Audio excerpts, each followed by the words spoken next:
ஏற்கனவே அவருக்கு கூட்டம் கூடுது, இந்த பிரச்சனைகள்லாம் அவருக்கும் தெரிஞ்சிருக்கும், எல்லாருக்கும் தெரிஞ்சிருக்கும், அரசாங்கத்துக்கும் தெரிஞ்சிருக்கும். நாம அது ஒரு பக்கம் இருக்கு. விஜய் என்ன பண்ணியிருக்கணும் அப்படின்னா, கடந்த முறை வந்து 2, 3 ஊர்கள்ல பேசிட்டு கடைசியா பெரம்பலூர் அங்க பேசுறத ரத்து பண்ணார்.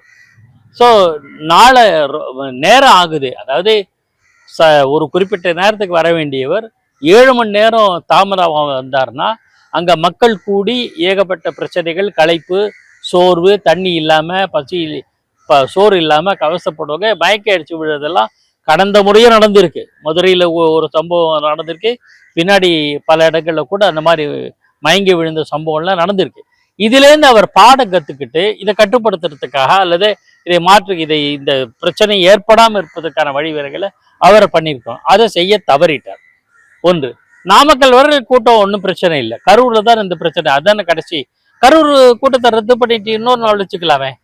திட்டமிட்டதே கரூர் பின்னாடி தான் சொன்னாங்க, இப்ப முன்னாடி வச்சிருக்காரு. நம்ம அதை கூட விவாதம் எடுத்துக்கல. ஆனா இவ்வளவு கூட்டம் வச்சு ரொம்ப லேட் ஆயிடுச்சு. வெளியூர்ல இருந்து வர்றாங்க, வந்தவங்க திரும்பி போறதுக்கு லேட் ஆகும், இரவு ரொம்ப நேரம் ஆகும். அவங்க 2 வீலர்ல சைக்கிள்ல தான் வருவாங்க. இதெல்லாத்தையும் தெரிஞ்சுக்கணும். இதெல்லாம் தெரியாம அரசியல்ல வந்ததே மிகப்பெரிய விபரீதம். ஸோ இதெல்லாம் சம்பவத்துக்கு முன்னாடி அவர் என்னென்ன பண்ணியிருக்கலாம்ங்கிறது ஒண்ணு. நேரத்தை தவறாம நேரத்துக்கு அந்த இடத்துக்கு போய் பேசிட்டு வரணும். கூட்டம் இந்த மாதிரி இருக்குன்னா, ரொம்ப கூட்டம் வச்சோன்னா அதை தவிர்த்திருக்கணும், அல்லது கூட்டத்தையே ரத்து பண்ணியிருக்கணும். இன்னொரு நாள் போய் இப்போ பேசலாம். அது ஒண்ணு.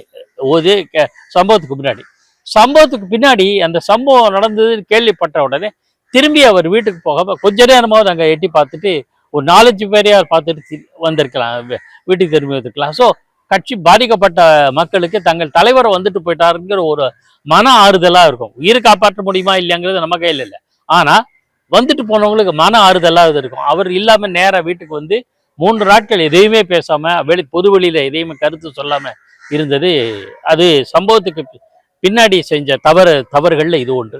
அதை செஞ்சிருக்கலாம், உடனே வந்திருக்கலாம், உடனே பேசியிருக்கலாம். இப்ப இன்னைக்கு காணொலி வெளியிட்டவர் 2 நாளுக்கு முன்னாடியே பண்ணியிருக்கலாம். ஸோ இதெல்லாம் சம்பவத்துக்கு முன்னாடி செஞ்ச சில தவறுகள், சம்பவத்துக்கு பின்னாடி செஞ்ச சில தவறுகள், அது அவருக்கு கெட்ட பேரை தந்திருக்குன்னு நான் நினைக்கிறேன்.